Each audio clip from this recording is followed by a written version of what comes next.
মালাই ice cream ছোট থেকে বড় সবারই অনেক পছন্দের। এই গরমে সবাই কিন্তু আমরা কম বেশি মালাই আইসক্রিম খেতে অনেক বেশি পছন্দ করি। আজকের পর্বে শুধু আধা কেজি দুধ দিয়ে আমি মালাই আইসক্রিমটা তৈরি করে নিব।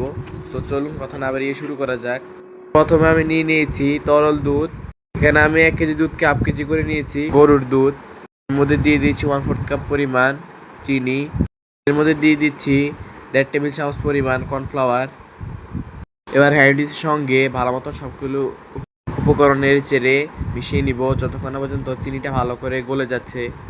দুধে কর্নফ্লাওয়ার দিলে যেটা হবে, ক্রিমটা জমার পর আইসক্রিমের মধ্যে যে বরফনেস একটা ভাব আসে সেটা থাকবে না।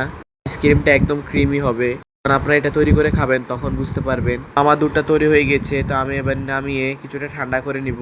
আপনারা চাইলে পুরোপুরি ঠান্ডা করে নিতে পারেন এবং তারপর আইসক্রিমের মোল্ডে ঢেলে নিতে পারেন। এটা মোল্ডে একদম ঠান্ডা অবস্থায় দেওয়া যায় বা কুসুম গরম থাকতেও দেওয়া যায়, কোনো সমস্যা নেই।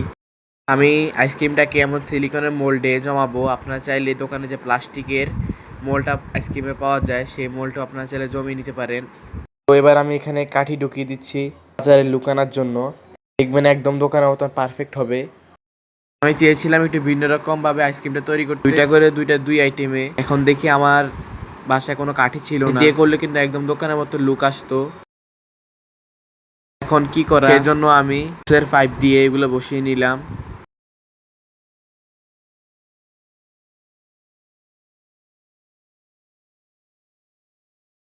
পাইপগুলোকে মাঝখানে বসানোর জন্য অয়েল পেপার দিয়ে টাকার রাবার দিয়ে আটকে দিব। তো এই মোল্ডগুলো আমি ডিপ ফ্রিজে রেখেছিলাম 12 ঘন্টার জন্য। ফ্রিজ থেকে বের করে জাস্ট 2 মিনিটের মতন রুম টেম্পারেচারে রেখে দিবেন। তারপর ইজিলি আইসক্রিমটা খুলে নিতে পারবেন।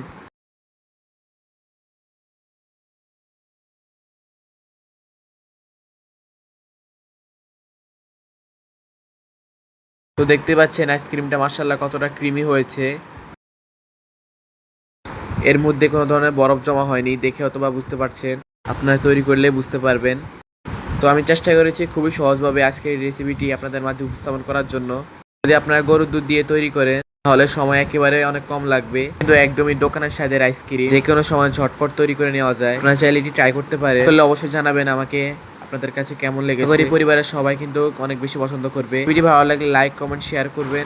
আর এমন নতুন মজাদার ভিডিও পেতে আমার চ্যানেলটিকে প্লিজ সাবস্ক্রাইব করে আমাদের পাশে থাকবে। তো আজ এ পর্যন্তই, দেখা হবে অন্য কোনো ভিডিওতে। সে বিষয়ে ভালো থাকবেন, সুস্থ থাকবেন। সবাইকে আসসালামু আলাইকুম।